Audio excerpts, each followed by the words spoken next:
किसी नगर में ठाकुरदास नाम का एक दुकानदार रहता था, जिसकी नगर के बाजार में कपड़ों की एक छोटी सी दुकान थी। कभी कभार भूले भटके उसकी दुकान पर कोई ग्राहक आ जाता था, अन्यथा वो पूरे दिन अपनी दुकान पर खाली ही बैठा रहता था। ठाकुरदास बहुत सीधा साधा व्यक्ति था। वो भोलेनाथ का परम भक्त था। हर समय ओम नमः शिवाय का जाप करता रहता और भोलेनाथ के भरोसे अपना जीवन जी रहा था। दूसरी तरफ उसकी पत्नी को उसकी भोलेनाथ की भक्ति जरा भी नहीं भाती थी। अरे, ये पूजा पाठ छोड़कर कुछ कमाई की भी सोच लो। जब देखो तब भोलेनाथ के सामने खड़े हो जाते हो। इस घर को चलाने तुम्हारी भोलेनाथ नहीं आएंगे। अरे भाग्यवान, ऐसा मत कहो। सारी सृष्टि भोलेनाथ ही चला रहे हैं। अच्छा, अब बातें मत बनाओ और जाकर दुकान खोलो। क्या पता कोई गलती से आ ही जाए। ठीक है, जा रहा हूँ। ठाकुरदास के घर में गरीबी और दरिद्रता चारों तरफ पसरी थी।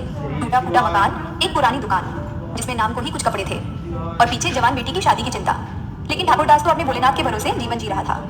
अरे ठाकुरदास, बंद कर दी दो ये पुरानी दुकान, ग्राहक तो कोई आता नहीं। अरे भाई, ऐसे कैसे बंद कर दो दुकान? इसके सिवाय मेरे पास और कोई काम नहीं है। ऐसे ही समय बीता। कुछ दिनों बाद भोलेनाथ की कृपा से ठाकुरदास की बेटी की शादी तय हो गई, एक बड़े और संपन्न परिवार में। शादी का समय नजदीक आता जा रहा था। सुनो, शादी के खर्चे के बारे में कुछ सोचा है? कहाँ से और कैसे करोगे? पता नहीं, लेकिन तुम चिंता मत करो, भोलेनाथ सब अच्छा ही करेंगे। भोलेनाथ कैलाश से आकर क्या तुम्हें कोई खजाना दे जाएंगे? साहूकार से जाकर कुछ उधार मांगो, वरना शादी करना मुश्किल हो जाएगा। तुम चिंता मत करो, सब ठीक ही होगा। बेटी की शादी के कुछ एक हफ्ते पहले ठाकुरदास के समधियों ने उसे बुलाया और कहने लगे, और बताओ ठाकुरदास जी, शादी की तैयारियां कैसी चल रही हैं? सब बढ़िया होगा, भोलेनाथ की कृपा है। हमने तुम्हें यहाँ एक जरूरी काम से बुलवाया है। असल में हमारा लड़का शादी में मोटरसाइकिल लेना चाहता है, तो तुम हमें नगद 40,000 रुपए दे देना, हम मोटरसाइकिल खुद खरीद लेंगे। 40,000 रुपए? लेकिन वो क्या हुआ? पैसे नहीं है तो मना कर दो, हम बारात लेकर नहीं आए। नहीं, आप ये क्या कह रहे हैं? 6 दिन बाद तो शादी है, बारात नहीं आई तो हम लोगों को क्या जवाब देंगे? मेरी बेटी की बहुत बदनामी होगी। ठीक है, तो तुम 5 दिनों में पैसों का इंतजाम कर लो, और जब तुम रकम ले आओगे तभी हम बारात लेकर आएंगे। ठीक है, जैसा आप कहते हैं वैसा ही होगा। मेरे भोलेनाथ कृपा करेंगे, मैं 3 दिन में सारी रकम आपको लाकर दे दूंगा। परेशान होकर ठाकुरदास घर पहुंचता है और अपनी पत्नी को सारी बात बताता है। अरे, ये तुम क्या कर आए? 3 दिन में 40,000 रुपए कहाँ से आएंगे? अब क्या होगा? मेरी बेटी की शादी कैसे होगी? तुम चिंता मत करो, मैं सारा इंतजाम कर दूंगा। हमारी बेटी की शादी जरूर होगी। बोल तो ऐसे रहे हो जैसे कोई खजाना मिल गया हो।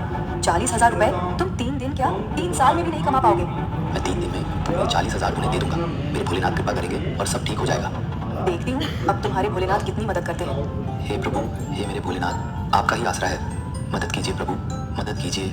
चिंता में डूबा हुआ ठाकुरदास अपनी दुकान पर जाकर बैठता है और मन ही मन भोलेनाथ को याद करता है। बैठे बैठे सुबह से शाम और शाम से रात हो जाती है और ठाकुरदास की दुकान पर एक भी ग्राहक नहीं आता। आ गए कुछ कमाई हुई? नहीं, आज तो कोई ग्राहक नहीं आया। ऐसे ही कमाओगे 40,000 रुपए। अगले दिन सुबह सुबह ठाकुरदास फिर से भोलेनाथ को याद कर दुकान पर जा बैठा। दूसरा दिन भी निकल गया और 1 रुपए की भी आमदनी नहीं हुई। क्या हुआ? आज आया कोई ग्राहक? नहीं, आज भी कोई ग्राहक नहीं आया। 2 दिन निकल गए हैं, अब 1 दिन में क्या कमाओगे? मेरी बात मानो तो अपनी ये दुकान बेच दो। 40,000 ना सही 10-20,000 जो भी मिले ले लो। नहीं, मैं दुकान नहीं बेच सकता, अभी 1 दिन का समय और है। तुम देखना, कोई ना कोई चमत्कार मेरे भोलेनाथ अवश्य करेंगे। 2 दिन से 1 रुपया भी नहीं मिले। 1 दिन में पूरी रकम वो स्वयं तुम्हें देने आएंगे। सारी रात ठाकुरदास चिंता में जागता रहा। वो समझ ही नहीं पा रहा था कि क्या करें। भोलेनाथ के भरोसे वो 3 दिन में रकम देने का वादा कराया था। क्या बारात लौट जाएगी? उसकी बेटी की शादी टूट जाएगी? नहीं, भोलेनाथ कृपा करेंगे। ऐसे विचार सारी रात उसके दिमाग में चलते रहे। अगले दिन ठाकुरदास दुकान पर जाकर बैठ गया। मन में अपने प्रभु पर विश्वास के साथ वो बैठा रहा। बैठे बैठे दोपहर हो गई। दोपहर में सारा बाजार बंद हो जाता था। सभी दुकानदार अपने अपने घर जाते थे। खा पी कर आराम कर 4 बजे वापस दोबारा बाजार खुलता था। उस दिन ठाकुरदास घर नहीं गया और दुकान में बैठा भोलेनाथ को याद करता रहा और उसकी आंखों से आंसू बहने लगे। हे प्रभु, हे भोलेनाथ, मैं आपका दास हूँ, आपके आश्रय हूँ। हे प्रभु, मैं जानता हूँ आप मेरी सहायता जरूर करेंगे प्रभु, जरूर करेंगे। तभी अचानक बाजार में एक आदमी हैरान परेशान भागता हुआ ठाकुरदास के पास आया और बोला, अरे भाई, मेरी मदद करो, मेरी मदद करो। क्या हुआ भाई? तुम इतने परेशान क्यों हो? अंदर आओ, यहाँ आकर बैठ जाओ।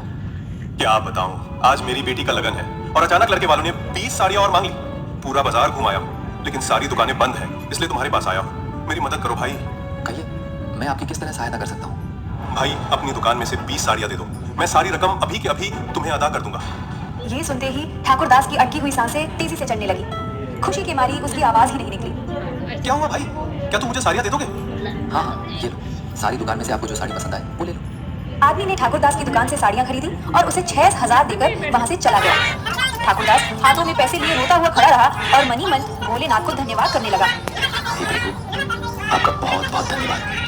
मेरे प्रभु, आपने आज दिखा दिया कि अपने सच्चे भक्त की मदद करने आप स्वयं आते हैं। हे प्रभु, आपका ही आसरा है, बस आपका ही सहारा है। जय भोलेनाथ, जय भोलेनाथ।